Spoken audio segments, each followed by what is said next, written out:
नमस्कार। स्कूल विद्यार्थी इस यूट्यूब चैनल में आप सभी का बहुत बहुत स्वागत। मेरा नाम है सोनाली जाधव। स्कूल विद्यार्थी ये चैनल खास करके स्कूल गोइंग स्टूडेंट्स और उनके पेरेंट्स के लिए बनाया गया है ताकि उनको पढ़ने लिखने में थोड़ी हेल्प हो सके। आज हम देखने वाले हैं स्टैंडर्ड है 10th सब्जेक्ट मराठी बोर्ड। सभी बोर्ड्स के लिए यूज़फुल रहेगा। ईयर है 2020-21। आज हम देखने वाले हैं जाहिरात लेखन, जो बहुत टाइम से रिक्वेस्टेड वीडियो था। तो इसके लिए एक टॉपिक है जिस पे आज मैं आपको जाहिरात लेखन मोस्ट ऑफ कैसे लिखना चाहिए उसके बारे में थोड़ा सा गाइड करूँगी। जाहिरात लेखन का मतलब होता है एडवर्टीज़मेंट। देखिए, आप कहाँ बाहर जाते हो तो कभी कभी आपको पैम्पलेट्स देते हैं, जैसे कि कोई स्टोर खुला है या फिर कोई नया प्रोडक्ट लॉन्च हुआ है।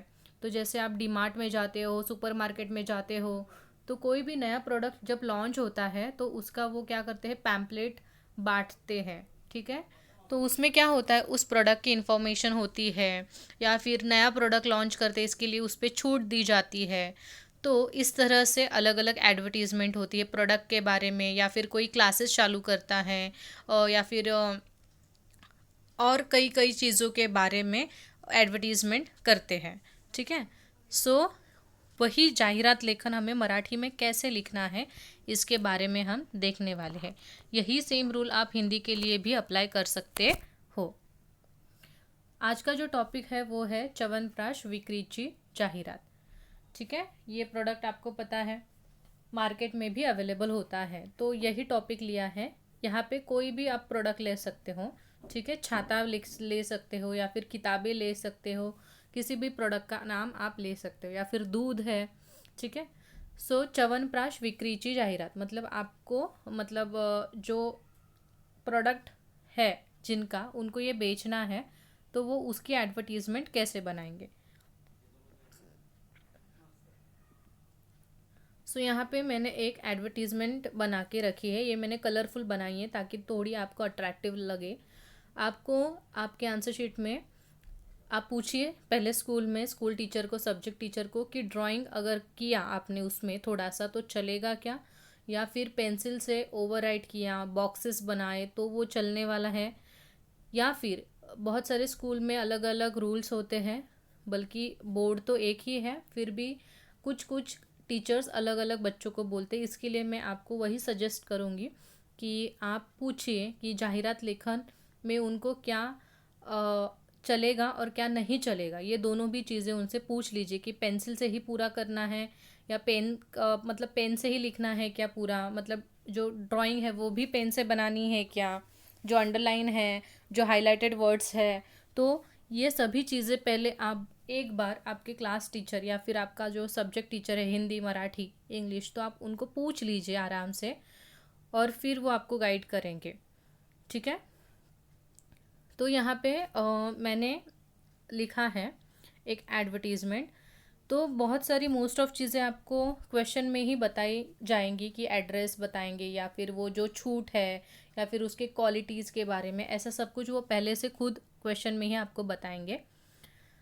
हमेशा ध्यान में रखिए जो आपका प्रोडक्ट है उसका कोई नाम होना चाहिए। अगर नाम नहीं है तो आप नाम खुद दीजिए, जैसे कि एक च्यवनप्राश, कोई भी च्यवनप्राश होता है, तो मैंने यहाँ पे दिया है सोना चांदी च्यवनप्राश।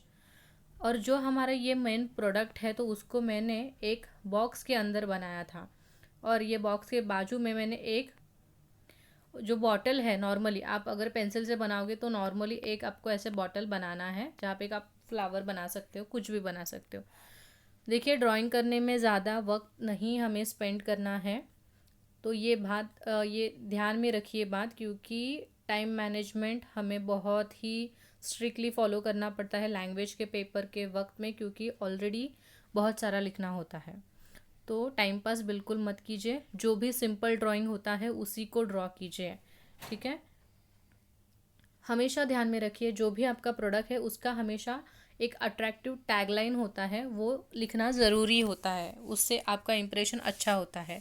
टैगलाइन मतलब क्या होता है, एक स्लोगन लिख सकते हो, उसके रिलेटेड कुछ भी आपको सूझा, जो भी सूझता है, जैसे कि मैगी का टैगलाइन है 2 मिनट्स में बन जाती है। ठीक है, तो ऐसे जो टैगलाइंस होते हैं तो वैसे ही आप रैंडमली कोई भी बना लीजिए आपके मन से और लिख लीजिए। पर वो उसी के रिलेटेड होना चाहिए। जैसे कि यहाँ पे देखिए, सोना चांदी च्यवनप्राश का मैंने क्या बनाया है मराठी में, योग्य खा स्वस्थ रहा, क्योंकि ये जो है वो हेल्थ के रिलेटेड प्रोडक्ट है, तो हम उसके बारे में ही यहाँ पे आपको बोलना है। ठीक है, कि अगर आप अच्छा खाओगे तो आप स्वस्थ रहोगे, तो ये टैगलाइन हम यहाँ पे यूज़ कर सकते हैं। बाद में आपको जो च्यवनप्राश है उसकी आपको फीचर्स मतलब वैशिष्ट बतानी होगी कि उसकी क्या खासियत क्या है, वो आपको एक्सप्लेन करना पड़ेगा, क्योंकि सामने वाला उसको पढ़ेगा तो उसको पता होना चाहिए कि वो किस लिए है, उसकी क्या क्या विशेषताएं हैं, उसकी क्वालिटीज़ क्या है, तो वो आपको कंपलसरी वहाँ पे लिखना होता है। सो 4 यहाँ पे मैंने लिखा है। सदृढ़ आरोग्य मतलब आपका जो आरोग्य है, आपका जो हेल्थ है वो अच्छा रहेगा, विदाउट डिजीज़ रहेगा। रोग प्रतिकारक शक्ति मतलब आपकी जो इम्यूनिटी पावर है वो अच्छे से बिल्ड हो जाएगी। तो ये शब्द जो है रोग प्रतिकार शक्ति, वो आप ध्यान में रखिए। नेक्स्ट है विविध चवींमध्ये उपलब्ध। देखिए च्यवनप्राश के बहुत बहुत अलग अलग फ्लेवर्स होते हैं, तो वो आप लिख सकते हो कि अलग अलग फ्लेवर्स में वो आपको मिलेगा। उपलब्ध है अवेलेबल, उपलब्ध का मतलब। नेक्स्ट है 3 आकारात मतलब ये 3 आकार में, ये बॉटल 3 आकारों में होती है, एक छोटी, एक मीडियम और एक बड़ी। तो इस तरह से आपको उसकी खासियत थोड़ी सी बतानी है। उसके बाद में हमेशा आप ऑफ़र देना बिल्कुल मत भूलिए, क्योंकि हम एज अ कस्टमर भी ऑफ़र को देख के ही किसी प्रोडक्ट को लेने के बारे में सोचते हैं। तो इसके लिए आकर्षक जो छूट होती है, मराठी में उसको सूट बोला जाता है।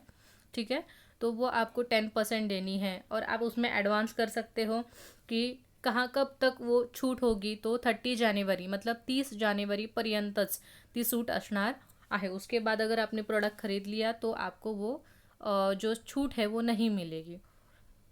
बाद में यहाँ पे आपको ये लिखना है कि त्वरा करा। त्वरा करा मतलब जल्दी कीजिए, हरी, ऐसे जो हम लोग इंग्लिश में पढ़ते वही आपको मराठी में लिखना है। त्वरा करा मतलब जल्दी कीजिए।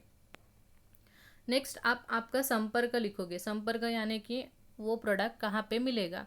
तो एक नॉर्मल छोटा सा एड्रेस, ये ना आप एक रट्टा मार लीजिए या फिर ध्यान में रख लीजिए, 05 विजय बाजारपेट, ऐसा ही एड्रेस लिखिए जो बहुत ही छोटा हो और अच्छा हो, जिसमें आपकी स्पेलिंग मिस्टेक मराठी में कम हो। ज़्यादा टफ शब्द यूज़ मत कीजिए। पुणे, और पुणे के बाद में आपको पिन कोड लिखना होता है। अगर आपको पिन कोड नहीं याद है तो रैंडमली कोई भी 6 नंबर लिख लीजिए, क्योंकि कोई भी पिन नंबर 6 डिजिट का ही होता है, तो रैंडम कोई भी 6 नंबर वहाँ पे आप लिख लीजिए। बाद में मोबाइल नंबर, तो नंबर के जगह पे क्र लिखोगे, मोबाइल क्रमांक मराठी में, और कोई भी नंबर लैंडलाइन या फिर आपका जो मोबाइल नंबर होता है वो कोई भी रैंडम नंबर लिख लीजिए। आपका खुद का नंबर वहाँ पे प्लीज़ मत लिखिए। और उसके बाद में अगर आपको कोई डिज़ाइन करना है, जैसे कि यहाँ पे मैंने पत्ते बनाए हैं या फिर ये बाउल बनाए उसके रिलेटेड, तो वो आप अगर फास्ट ड्रॉ करते हो तो ही बनाइए, अदरवाइज़ नो नेसेसरी। कोई भी ज़रूरत नहीं है ड्राइंग बनाने की, सिर्फ आप अच्छे से ये बॉक्स, बाद में ये जो साइड वाले लाइन होती है वो बनाइए, यहाँ पे गोल सर्कल बनाइए, एरो बनाइए। ठीक है, ये जो छोटी छोटी चीज़ें हैं, ये इसको इन्वर्टेड कॉमा दीजिए यहाँ पे, वो अच्छा दिखता है। बाद में त्वरा करा के लिए ऐसे स्क्वायर बना सकते हो। तो ज़्यादा करके शेप्स और लाइन में फोकस रखिए एज़ कंपेयर टू ड्राइंग। और जो भी आपका हाईलाइट होगा तो उसको हमेशा स्टार मार्क कीजिए।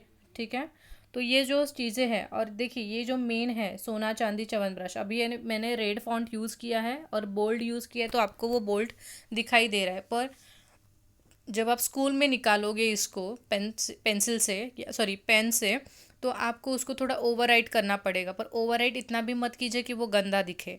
और आप स्कूल में पहले पूछिए कि ओवरराइट अलाउड है क्या बोल्ड लेटर लिखने के लिए, या फिर आपको डायरेक्टली अगर बोला कि ओवरराइट अलाउड नहीं है, तो आपको एक ही ऑप्शन है कि आपको जो नाम है वो बड़े अक्षरों में लिखना पड़ेगा। मतलब आपकी जो लाइन है तो नॉर्मली उसमें आप ऐसा लिखते हो, तो आपको ऐसा न लिख के आपको डायरेक्टली ये पूरा नीचे तक ऐसे बड़ा लिखना होगा। ठीक है, तो यही ऑप्शन है उसके लिए। सो ऐसे ही सिंपल होता है जाहिरात लेखन। ठीक है, इसी प्रकार की आपको अगर अलग अलग जाहिरात लेखन चाहिए लिखने के लिए, तो आप मुझे कमेंट सेक्शन में बताइए, उस पर भी हम लोग जाहिरात लेखन करेंगे। ठीक है, आप मुझे टॉपिक बताइए, वैसे वैसे हम लोग उस पर भी जाहिरात लेखन का वीडियो बनाएंगे। और बहुत ही इजी क्वेश्चन होता है, ट्राई कीजिए कि कभी भी जाहिरात लेखन स्किप ना हो, क्योंकि फटाफट हो जाता है। मोस्ट ऑफ जो स्ट्रक्चर होता है, इन्फॉर्मेशन होती है, वो क्वेश्चन में दी होती है, उसको एज इट इज़ आपको देख के लिखना होता है, तो स्पेलिंग मिस्टेक भी बहुत कम होती है। ये मैंने थोड़ा जूम करके आपको बताया है कि कैसे लिखना है। इस पीपीटी का जो पीडीएफ है वो मैं डिस्क्रिप्शन बॉक्स में उसका लिंक दे दूँगी, ताकि आपको वो अच्छे से दिखे और उसको आप आपके नोटबुक में कॉपी डाउन कर सकते हो। ठीक है। सो आई होप आपको ये वीडियो अच्छी लगी होगी। अगर लगी है तो प्लीज़ चैनल को सब्सक्राइब कीजिए, बेल आइकन को क्लिक कीजिए, ताकि ऐसे ऐसे नए वीडियो जो है, इम्पॉर्टेंट वीडियो जो है, उसका नोटिफिकेशन आपको आ सके। और ज़्यादा से ज़्यादा बच्चों के साथ, आपके दोस्तों के साथ शेयर कीजिए, ताकि उनको भी इस वीडियो का फ़ायदा हो सके। Thank you so much. मिलते हैं नए वीडियो के साथ, तब तक के लिए धन्यवाद।